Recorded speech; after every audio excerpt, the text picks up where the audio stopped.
Well, hey everybody, John Ritlin here, and this is a retro review of WWE Raw and WCW Nitro from June 7th, 1999.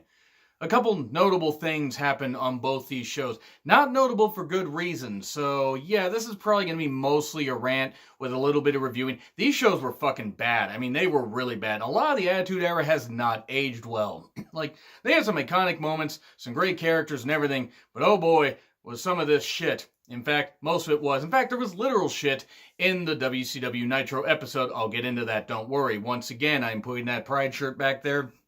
Celebrate Pride Month due to the fact that I have so many friends, loved ones, family members in the LGBTQ community. So that's all I'm going to say there. I encourage you guys to do the same damn thing. They are human beings after all. They ain't any different just because of who they fuck. Just saying. So, now we get to the Raw episode, which had recaps of Austin, the Ministry, saying they were going to reveal a higher power, and then Austin's beating everybody up. Jeff Jarrett draws a whole bunch of people. It was recaps from the previous episode, and that was fine. Vince is in his wrestling gear, and he's talking about the higher power, saying that his interest has been tweaked. Vince seems very excited about being tweaked. I'm going to put that thought in your head, because goddammit, if I have to think about it, so do you. Vince loves being tweaked. Hashtag Vince loves being tweaked. I think I'm going to put that in the description. So, we get Vince running down who could be the greater power. Even mentions Jake the Snake Roberts. Rumors were it actually was going to be Jake the Snake Roberts, but at the time, he was having a lot of drug issues and alcohol issues and stuff like that, which he has seemed to have cleared up since. Still not the best human being, but hey, he cleared up his life at least. So, yeah, this was not great. He then challenges Shane for control of the company. He says, I'll put my company shares against you and your company shares, and it's a winner-take-all match, which we don't get to. We had 35 minutes before we got to the first match. Really, a lot of the Attitude Era is much like now, except at least we get some better matches on TV. I mean, I love the Attitude Era. It has so many great, great moments that will live on, especially since I was a teenager at the time, and lived through the whole thing and watched the whole damn thing as much as I could, even when I had to tape Nitro and watch Raw live or vice versa. But boy, some of this stuff has not aged well, and some of it's almost like a lateral move, like we get a little bit better matches on TV now, but good God, it's just ridiculous. We then get Shane accepting the challenge. And then we get, wait a second, the higher power is going to be revealed next. So we're not even waiting till the end of the goddamn show. I mean, there's kind of a reason for it that I'll get into. But Vince McMahon's a higher power. Vince is a higher power. They even do this smoke and mirrors thing where a guy comes out in a hood and it's a higher power, Vince. And they have Shane talking. Like, I told you that I wasn't the higher power or whatever. Maybe now you believe me. And it looks like the guy's talking. Well, then Shane appears on the stage. And then a video of Vince saying, I want this son of a bitch to reveal who he is. And then he reveals it, pulls his big hood off, his tweaked hood. Again, gonna say that. And says, it's me, Austin. And of course, JR, oh, son of a bitch. And it's like, even my own family bought it. I can't do a Vince impression, even though he was surrounded by the acolytes and everything. And Viscera and all that beef. I really need to stop doing that Vince impression. So, this did go on forever, though. It's a great, stupid, cheesy, ridiculous moment that did get a lot of big ratings. I mean, WWE at this point, even though the TV was really bad, was just smashing the fuck out of WCW Nitro. And Nitro's ratings actually weren't that bad till about, I'd say, August or September of 99, right after the time Bischoff left, or was basically fired. And they brought in Russo about, a month and a half later. That helped. Actually, the AOL Time Warner merger hurt a whole lot more. But anyway, so yeah, this went on forever and ever. Forever and a day that's never. And Linda and Stephanie appear. Stephanie, how could you do this? How could you do this? And wait a second. All the McMahons apparently own an equal share of the company. If that's true now, why the fuck haven't they ousted Vince from the company? Even though, obviously, this is just for storyline, Vince clearly owns the whole damn thing and will take it down in a fiery blaze of hell. Or fiery trash heap, or whatever. The giant meteor will smash into the earth, and Vince McMahon will still control WWE. So, we then get, oh boy.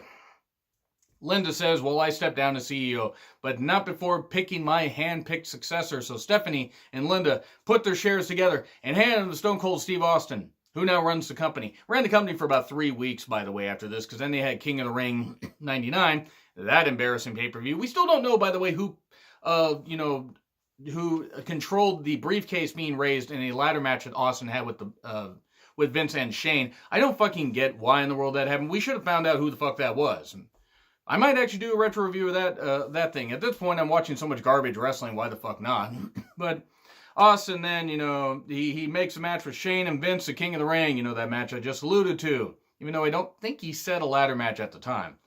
And he says he's going to be facing Undertaker for the WWE title soon because we need that again. And then we get the Union, which was not Mick Foley because he was injured last week. It was Shamrock, Big Show, and Test. The short-lived Union, I think that group lasted a month. They get to face anybody they want. They get to face them as a team or individually or whatever. Shane versus Kane and X-Pac later. And Rock has a cast on his arm, so Triple H is going to get a cast on his leg and is going to face Rock in a cast match. I don't know what the fuck this show is. Austin ran down the whole goddamn card, by the way. Again, 35 minutes. We then get Austin, Steph, and Linda with a booze briefcase. All right, whatever. Finally, we get to our first match. The Brood. Well, Edge and Gangrel with Christian on the outside versus the Acolytes for the tag titles. The Hardys and Michael Hayes were at ringside. This is when they were finally tweaking the Hardys' character. Again, Vince loves being tweaked. So, they're there, and the Acolytes win in like 3.5 minutes. Maybe even 2.5. I mean, I don't know. It didn't last very long. And then the Hardys attack, they attack Christian at ringside, and then Edge runs them off and everything. And then we eventually get to where I think the Hardys would become tag champions soon after this. I think they would beat the Acolytes. If it wasn't on Heat, it was on a Raw very soon after this. Some of it blend together. But then we get, the Union. We get Shamrock, Test, and Big Show. And they get to cut a little promo announcing which match they want. Big Show wants the Undertaker in the title match. Shamrock wants to face Vince in the Lion's Den match, which I think was supposed to be Shamrock versus Jeff Jarrett. But Vince basically is going to be the hand-picked opponent because Shamrock is like, I went out there and tried to rescue Stephanie and you used me, and tonight I'm going to use you. Okay. Gross. I think used or abused. Whole point is it was an awkward promo. Test then calls out Stephanie and wants a date, which frustrates Shane. And then we get Shane McMahon in a big match against a younger talent. It's like nothing has changed in 20 goddamn years. We get Test and facing Test at SummerSlam, and he's facing Roman Reigns now at Super Showdown because I'm recording this just before Super Showdown in case you're watching this afterwards. And Triple H and a Doc in China and a leg cast. This looks like a movie that you may have accidentally seen on the internet. X-Pac and Kane versus Shane. Mean Street Posse interfere within like a minute, and then Patterson and Briscoe attack the posse. Of course, Patterson is abusing young men in the wrestling business on camera this time, thankfully. So at least it's caught on camera. If you know the rumors about Pat Patterson, you know what the fuck I'm talking about. As a human being, if any of that is true, fucking garbage. That much I'll say. And Deborah says, I'm not going to face Nicole Bass in a title match tonight. Deborah was a WWE Women's Champion at the time. Somehow, as bad of a champion as Sable. Though I will say this much, at least Deborah knew she wasn't a wrestler. And Deborah respected wrestling, I guess? But she once faced Nicole Bass in a bikini contest. Whatever. Triple H versus The Rock, leg and arm cast match, and it was barely... Rock used a chair, so I guess the match was no DQ, but then Undertaker runs in and hits Rock with a chair, causing a DQ, and then tombstones him on the chair. So I guess only babyfaces are allowed to use weapons. Nobody knows what the fuck is going on. Show then runs off Undertaker. Deborah and Nicole Bass in the bikini contest. Look, I hate to speak ill of the dead because I don't know how Nicole Bass was as a person. Nobody wanted to see her or Deborah in a fucking bikini. I'm sorry, Deborah is a fucking ugly woman. She was. I never understood why why people found her attractive. I am not the pinnacle of, I'm not the peak of physical condition. I am certainly not I'm an average white guy at best. But everybody talks, oh, Deborah is beautiful. She was this, she was that. No, she wasn't. Now, the human being did not deserve to get beaten up by Stone Cold Steve Austin. I've said that in other reviews. But the woman herself on TV? Fuck no. Nobody wants to look at an ugly-ass Barbie doll. I'm sorry, Nicole Bass. Look, if you guys were into either Deborah or Nicole Bass, that's fine. That's cool. No, I do not want to see Nicole Bass like that. Sorry, I just fucking don't. Just personal preference. I didn't want to see this, and it didn't serve a purpose. Oh, I got a reaction. The crowd chanted, "We want puppies." Congratulations. The crowd's full of a bunch of idiots. And then we get a guitar shot to Val, accidentally from Nicole, and then I guess they're through. Did they actually date? I mean, I'm not sure if they did. It's none of my business. I'm just curious if they did. We then get GTV, rather, with Jacqueline, or as Derb said, Jaqueline. Thanks, Derb. Thanks for that. I can't unhear that whenever I hear her name. Terry Reynolds, and I think Ryan Shamrock. I think she was part of PMS. We're talking about men, I think. Who's behind GTV? It was rumored to be Goldust.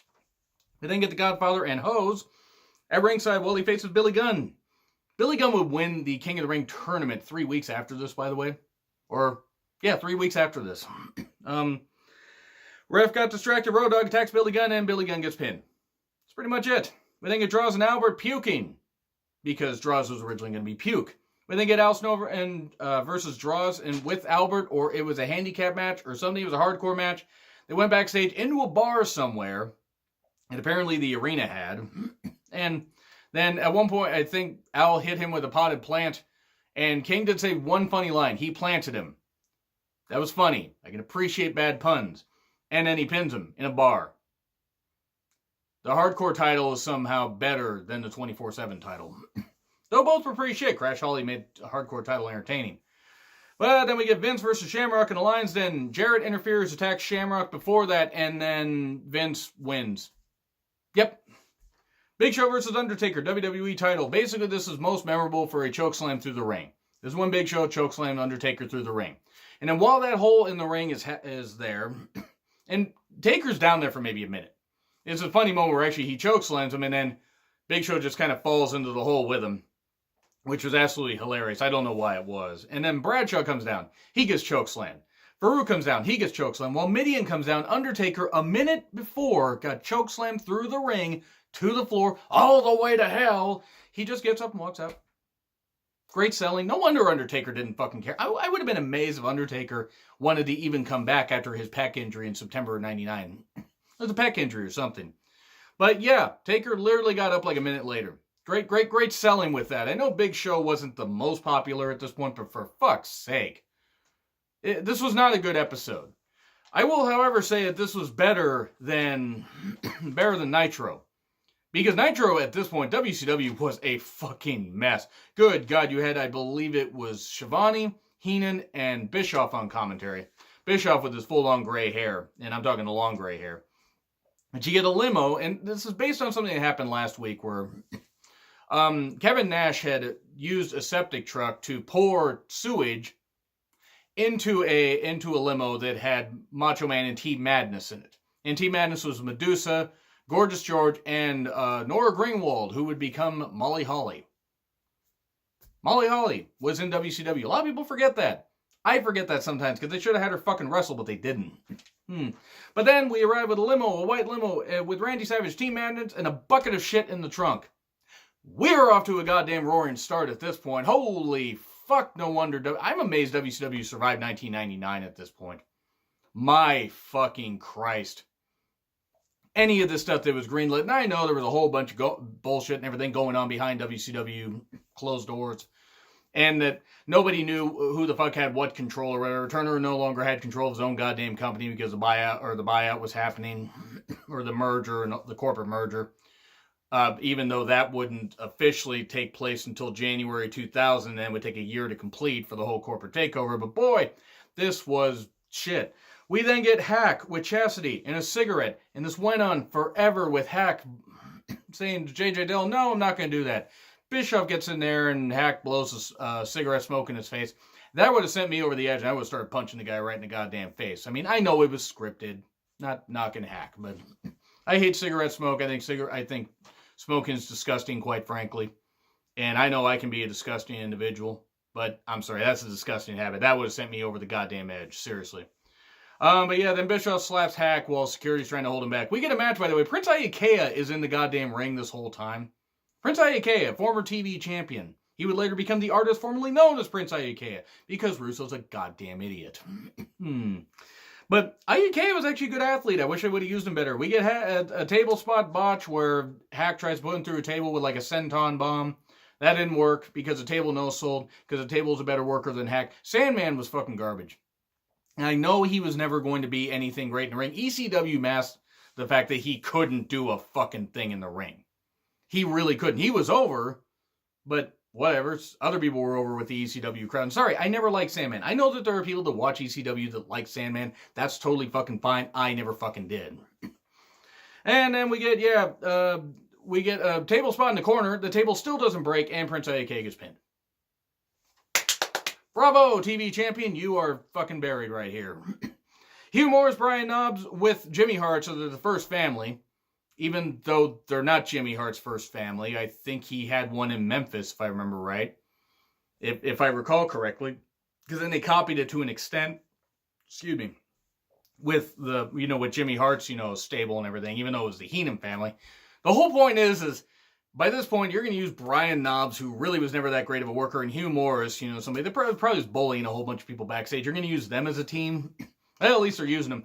And then Kidman comes down and kind of fights him off. Kidman, who is a really good athlete that deserved a whole lot better. We then get the Nitro girls. Spice was good looking. The other ones weren't bad. I'm just saying Spice was always my favorite. I just liked her. They used the Nitro girls well because it was a nice way to bridge the whole thing, between bad segment and bad segment, because we get an opening video package 12 minutes in. Yes, we get the opening video package for Nitro 12 minutes in. And then Bischoff spoils the higher power thing because that was already pre-taped. Yeah, I think says something like, his initials are VM. At this point, the shots at Raw were just ridiculous. And I know there's a whole AEW, WWE thing where people are taking shots at each other and whatever. I'll tackle that on another day. But it's just the people that say, we finally have competitions, the company are sniping at each other. Well, guess what? That happened in the Monday Night Wars era, and it actually got pretty annoying pretty quickly. Because they weren't focusing enough on what they could do to make themselves different. At this point, WCW is playing catch-up with WWE. We then get Lenny Lane, who looked like if Chris Jericho, Shane Douglas at their worst had a baby.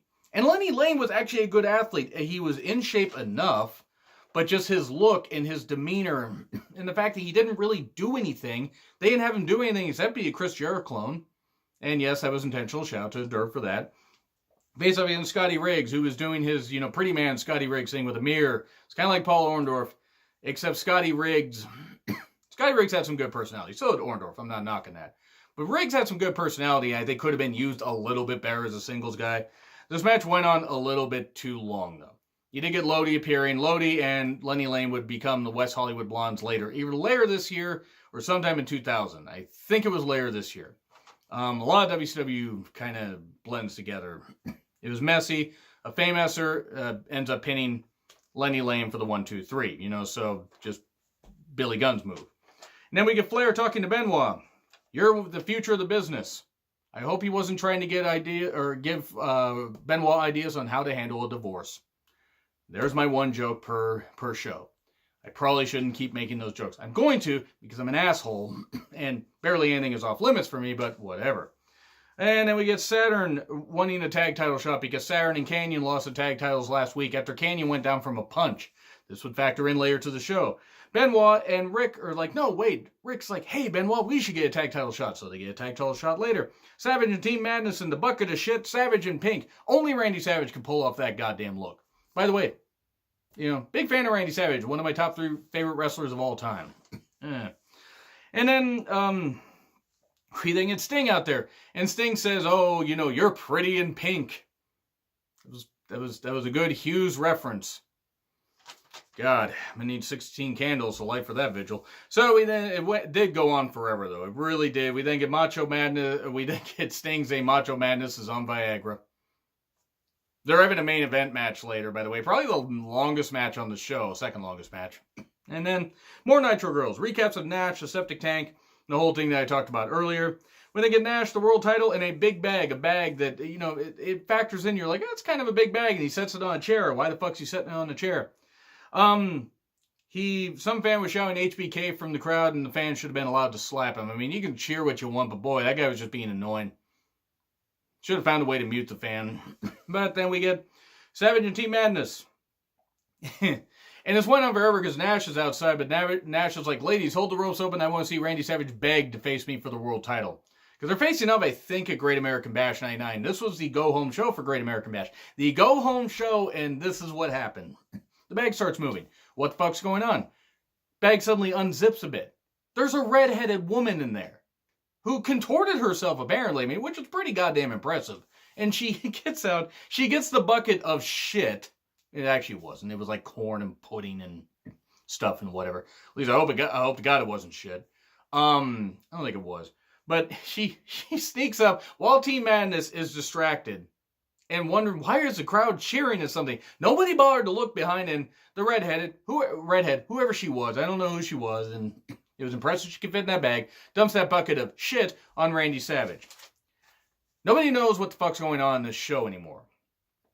The show is fucking rotten. We then get clean up shit in the ring. The announcers kill time. And they wrestled with a stained canvas.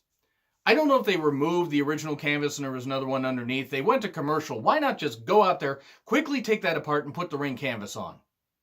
I mean, I don't know exactly how to put a ring canvas or ring together, so I'm not going to presume that it's easy.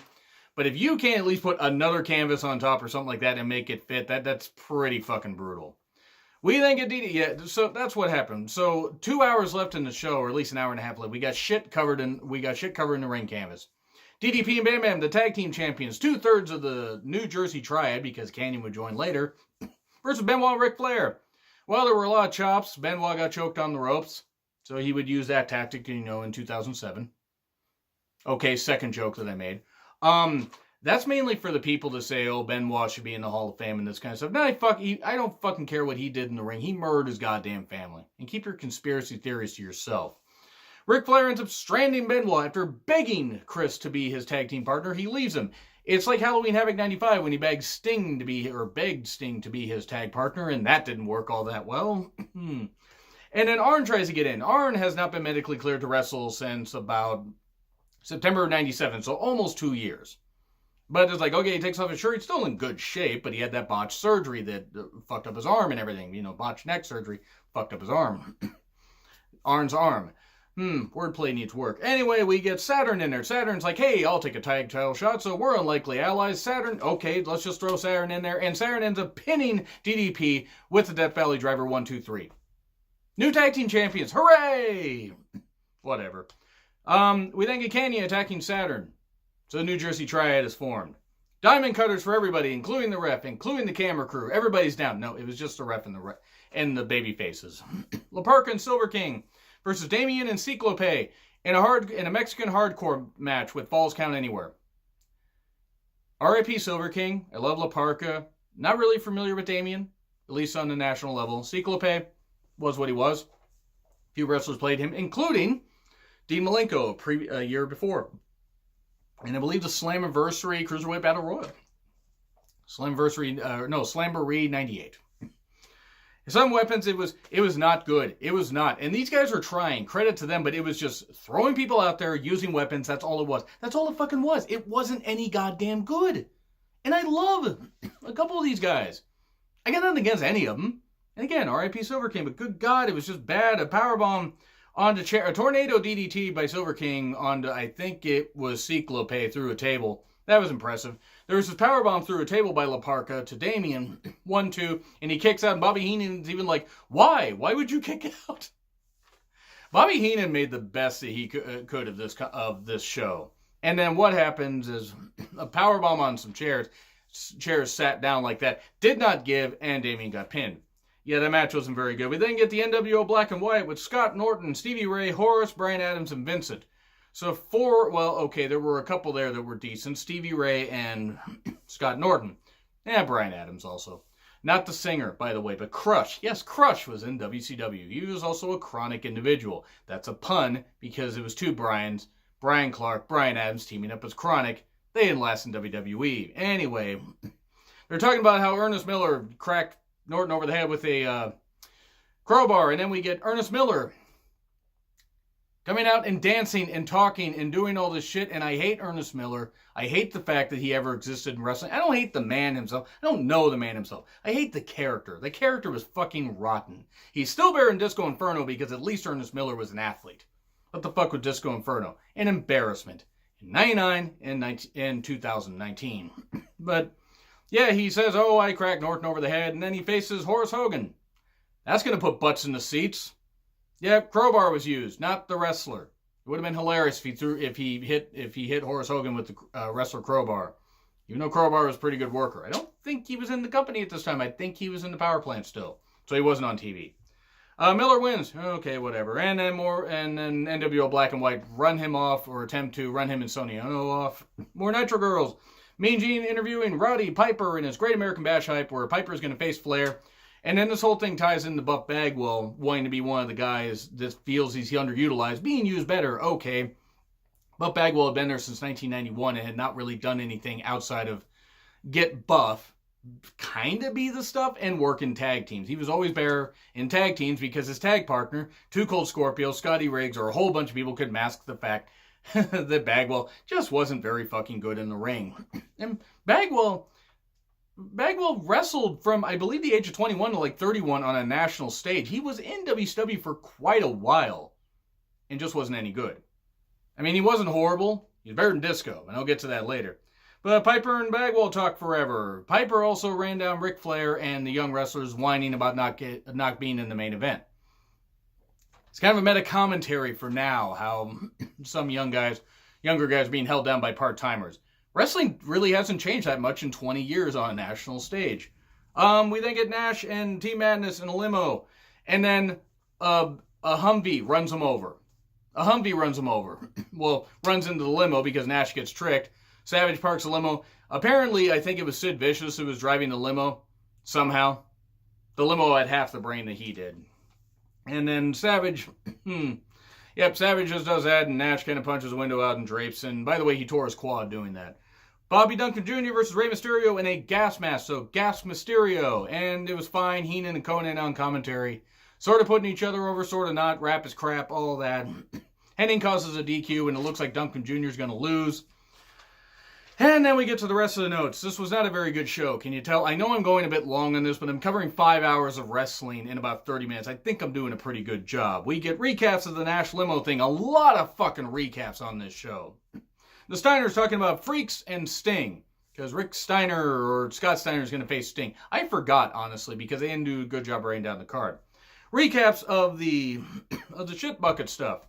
Disco Inferno running down Buff Bagwell and then faces him in a match and then loses to him. At least Bagwell beat Disco Inferno, who's a goddamn embarrassment to wrestling, should have never been brought in. And Don Callis, whoever the fuck is responsible for bringing Disco Inferno to Impact Wrestling in 2019, is a fucking moron. Then Savage versus Sting. It happened. Some powder in the eyes.